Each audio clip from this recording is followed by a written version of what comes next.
Hello everyone, welcome to my channel Any's Kitchen. আমি আজকে পালং শাক দিয়ে মুসুর ডাল রান্না করে দেখাবো। এই খাবারটি রান্না করতে একদম ইজি এবং খুব সুস্বাদু।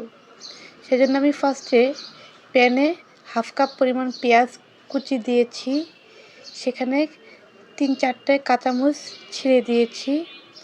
এখন হলুদ গুঁড়া, মরিচের গুঁড়া, ধনে গুঁড়া, জিরা গুঁড়া আর হাফ চামচ পরিমাণ লবণ দিয়ে পানি দিয়ে ভালোভাবে কষিয়ে নেব। কষানো হয়ে আসলে আমি পানি দিয়ে ভালোভাবে ধুয়ে রাখা মুসুর ডাল এখানে অ্যাড করে দেব।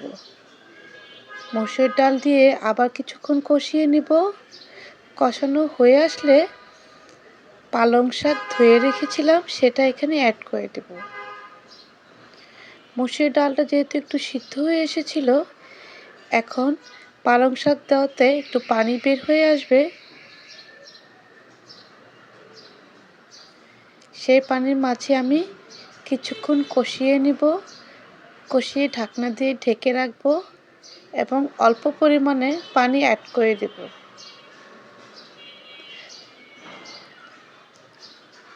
ঢাকনা খুলে দেখব আমার ডাল অলমোস্ট হয়ে এসেছে। আমি এখন পেঁয়াজ কুচি, রসুন কুচি, শুকনো মরিচ দিয়ে একটা ফোড়ন বানিয়ে নেব।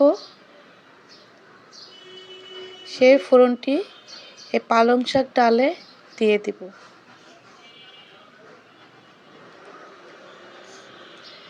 দেওয়া হয়ে গেলে এখন আমি আরেকবার ভালোভাবে নেড়েচেড়ে রান্না করে নিব।